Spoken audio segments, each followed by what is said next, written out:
I'm Shepherd. Barbara, good to see you today.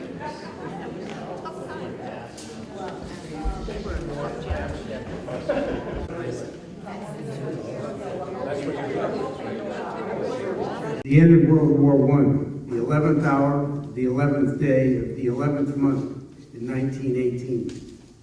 The so-called war to end all wars. If only that prophecy had come true. Good morning. Thank you for being with us today for our annual Woodbridge Veterans Day ceremony. Every year on Veterans Day, we gather to honor and show our appreciation to all of the men and women who proudly served in the armed forces of the United States over the years.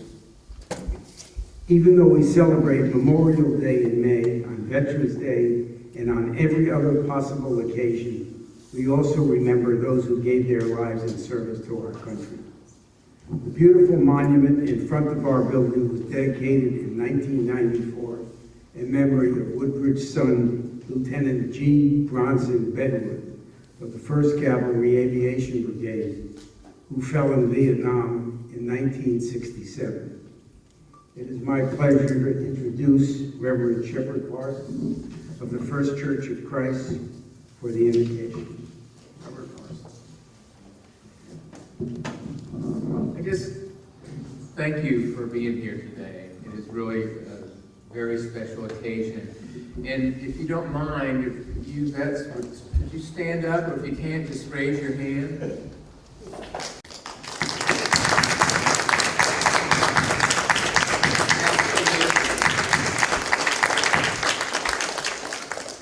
We want to thank you for the sacrifices that you have made to defend and protect the Constitution of our United States of America and our nation. And we thank you for being here today that we might honor you. That we might honor you and show our deep and abiding gratitude for your service. Let us join together in prayer.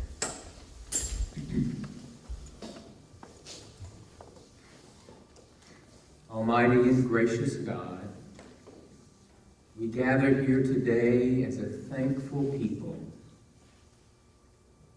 We are grateful for the food and shelter that you provide, for the communities that support and protect us, for the beauty that surrounds us, and for the hope in the coming day when suffering and sorrow are no longer the source of our cries, and all of our tears will be of joy. Remind us anew of your love for all people, for it is you that makes the sun to rise upon the righteous and the wicked, and the rain to fall upon the accursed and the blessed. We are privileged to gather on this bright fall morning to honor all the women and men who have served and are serving in the Army, the Navy, the Air Force, the Coast Guard, and the Marines of our nation. We pray for all who have given a portion of their lives in service to our country, and that we honor them in simplicity and in all humility. We pray for those who did not return from their service, and for their grieving families and communities. We pray for those so wounded and traumatized that their battles have followed them home, and for all who suffer with them. Oh God, grant us the love, the compassion, and the will to care for our veterans, and to stay the hand of those who in their despair contemplate ending their suffering by ending their lives.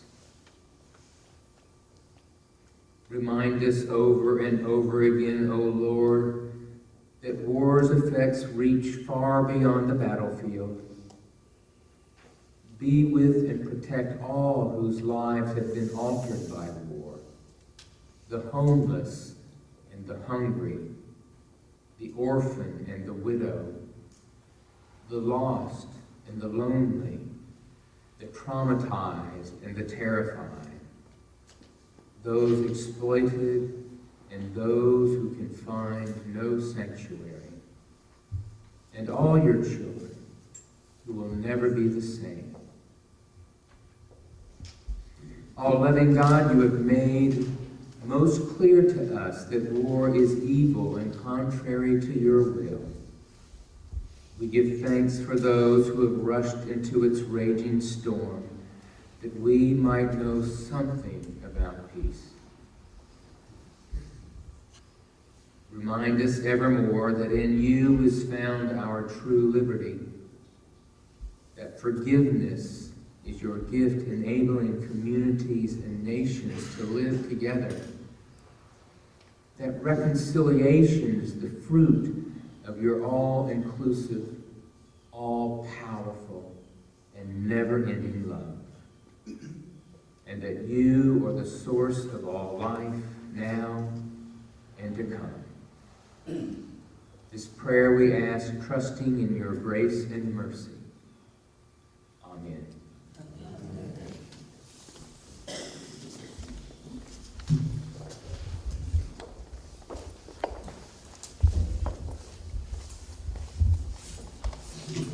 Thank you, Reverend Parsons. Please rise and join in for our national anthem and the Pledge of Allegiance. Sergeant, have your men present the colors. Detail. Present arms.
I pledge allegiance to the flag of the United States of America and to the republic for which it stands, one nation, under God, indivisible, with liberty and justice for all. You can see it. Sergeant, order on.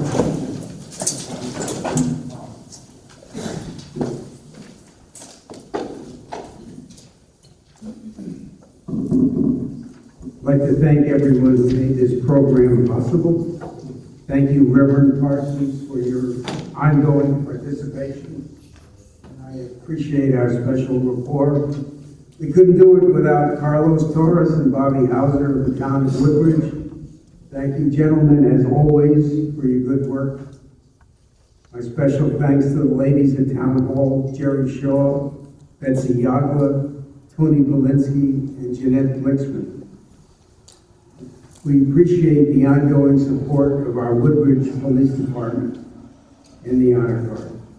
Chief Frank Capiello, Deputy Police Chief and Navy veteran Ray Stewart, Sergeant R.J. Scott, Sergeant A.J. Capiello, Army veteran Officer Vincent Lynch, and Officer Brian Petalino. Thank you to our elected officials, First Selectman Beth Heller, and Air Force veteran and Board of Selectmen member Dwight Rowe. Most importantly, we recognize all of our veterans who've already stood up once is enough, but Thank you. As you know, Veterans Day was originally called Armistice Day. The In Flanders Field is a traditional program written by Lieutenant Colonel John McCrae, who was a physician serving in the Canadian Medical Corps during World War I. Please refer to the reverse of your program and join in for In Flanders Field, and please remain seated. In Flanders Field, often flows between the crosses of row on row, that mark our place in the sky. Large still greatly singing wide, scarce heard amid the guns below. We are the dead, short days ago, we lived, felt dawn, saw sunset flow. Love and were loved.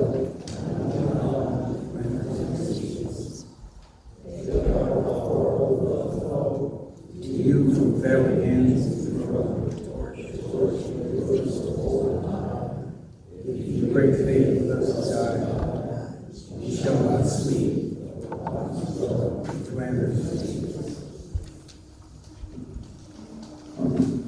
On every Veterans Day and Memorial Day, the town of Woodbridge remembers and honors Private First Class Eric Supreme, of blessed memory, who fell in Afghanistan in 2011. As you know, recently our town named a portion of Amity Road the Private First Class Eric Supreme Memorial Highway.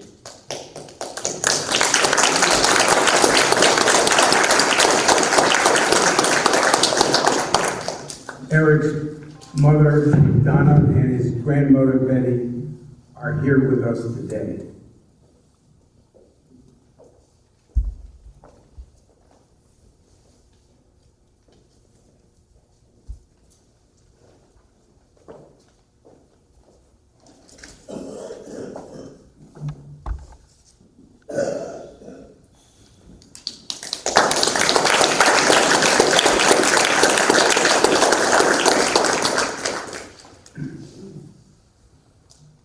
Three Woodbridge veterans have passed away since we last met. John Aversa, U.S. Navy, Norman Hurwitz, U.S. Army, and William Ryder, U.S. Navy. In honor of the millions of Americans who served our country, and for all of those who gave their lives, let's please rise for a moment of silent tribute.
Now please be seated.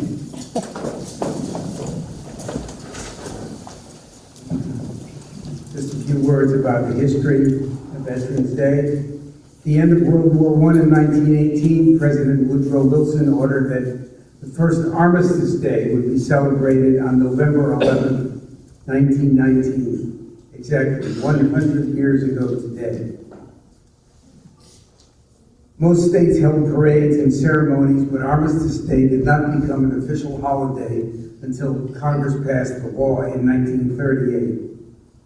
After World War II, the name was changed to Veterans Day to include all of our veterans. Every now and then we read about someone who acquires a Purple Heart medal and attempts to find the owner or return that medal to the recipient's family. Let's talk a little bit about the history of the Purple Heart Medal. Apparently, 3 Purple Heart badges were awarded by General George Washington during the Revolutionary War, probably for meritorious service, but the basis of those awards are unclear.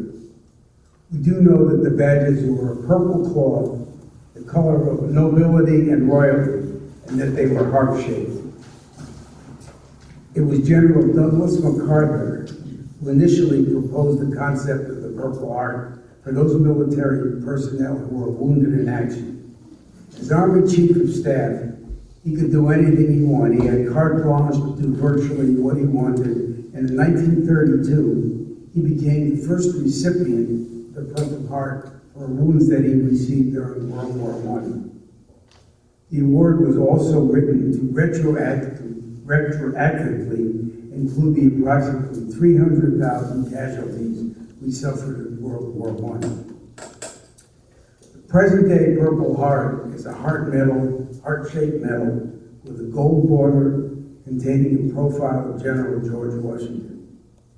If a serviceman is wounded more than once, an oak leaf cluster or star is added to the Purple Heart medal.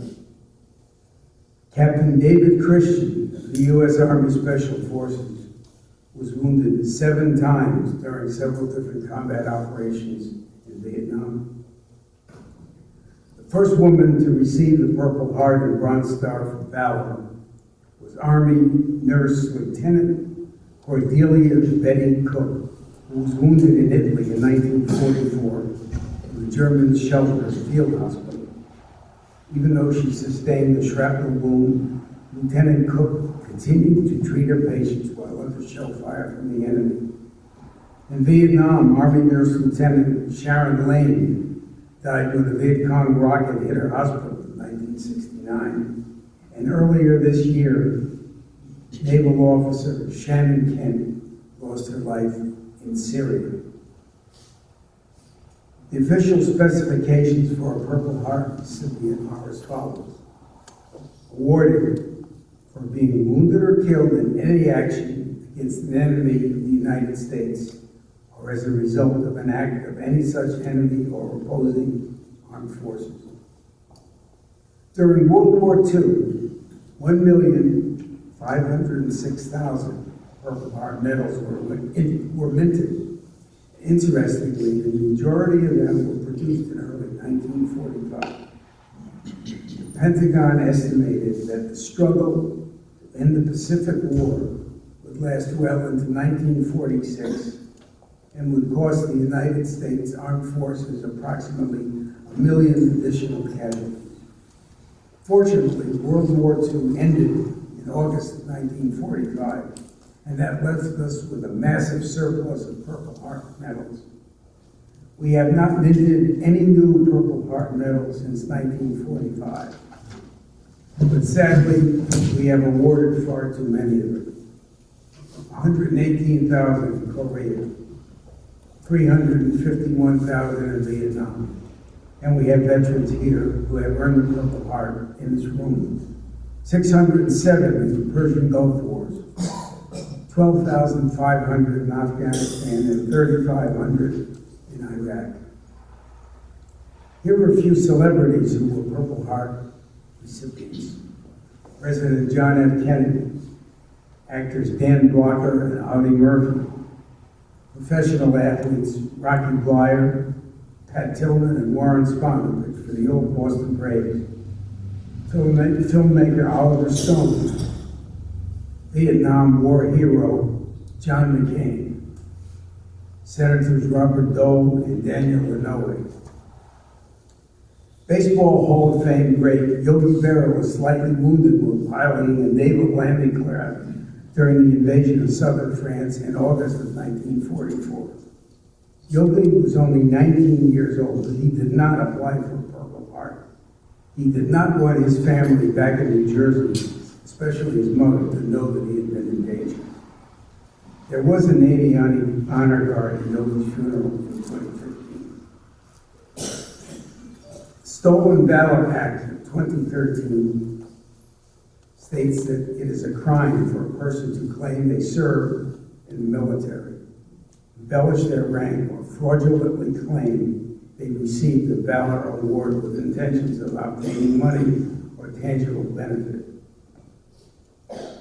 To me, and to any other veteran who served our country, it is a personal insult for anyone who did not earn the medal to claim that they got an award that they did not earn.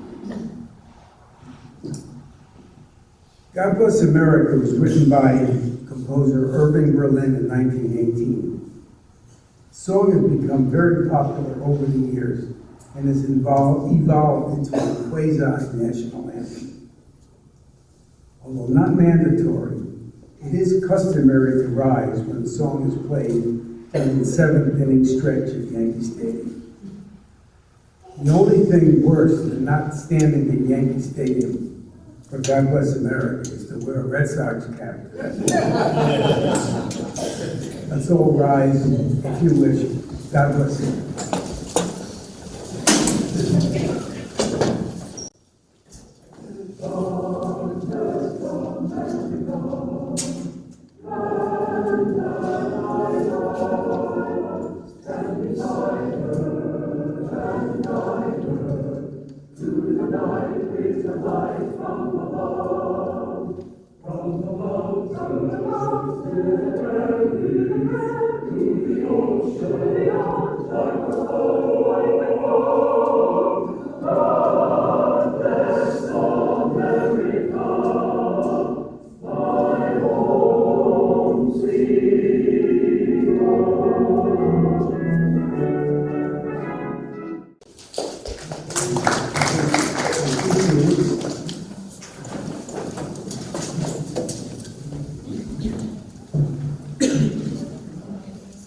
Now it is my honor to ask a few words from our first selectman, Beth Heller.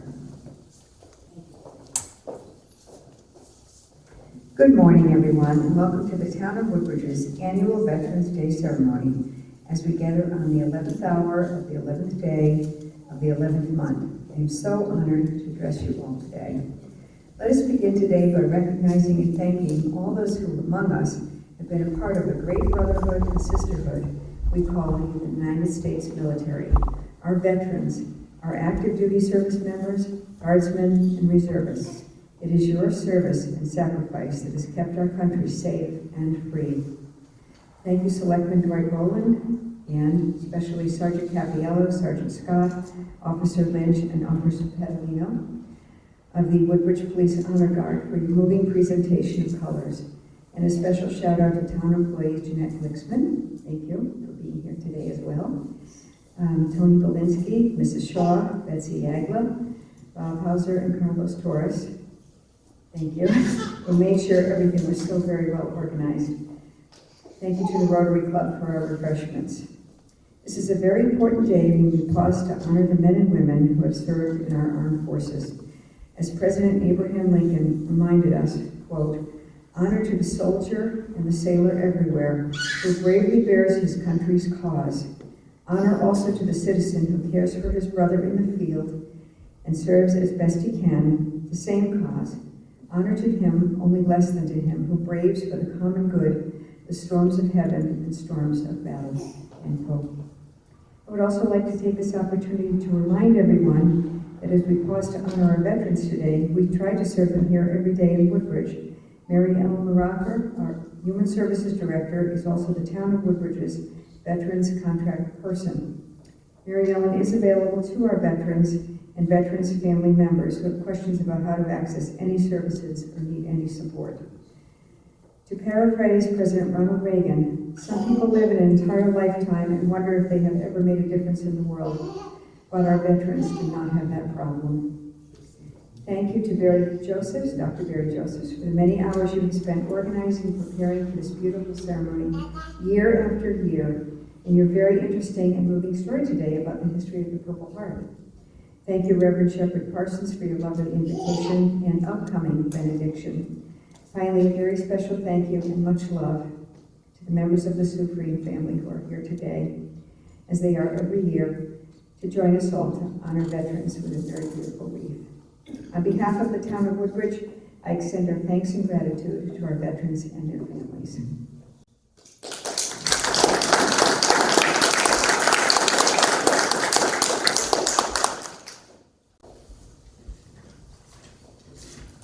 Thank you, Beth.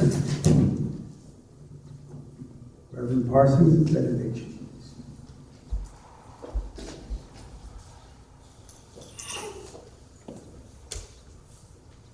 We often think about peace as the absence of conflict. But in the ancient texts of the Jewish and Muslim and Christian communities, it means much more. Shalom, salam, peace. It's not just the absence of conflict, but it's the presence of a flourishing community. It's the presence of a community that opens its arms to all, where everyone has what they need to eat and drink, in fellowship, and in creativity and liveliness. So the next time we hear and use the word peace, let us think not only about an absence of conflict, but the presence of love made real here and now. And now may God bless you and keep you. May God's face shine upon you and be gracious to you. May the countenance of the Lord look upon you and give you peace. Amen.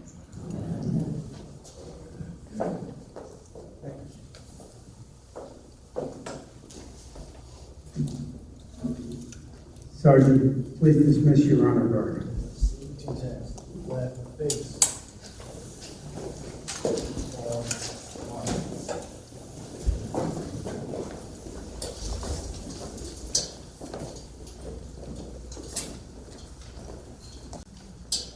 As Beth mentioned, you're all welcome for coffee hosted by the Rotary Club in the lobby here. And thank you for attending our ceremony today. I look forward to seeing you on Memorial Day, which next year will be on Monday, May 25th, 2020. Just in case of rain, the ceremony will be right here.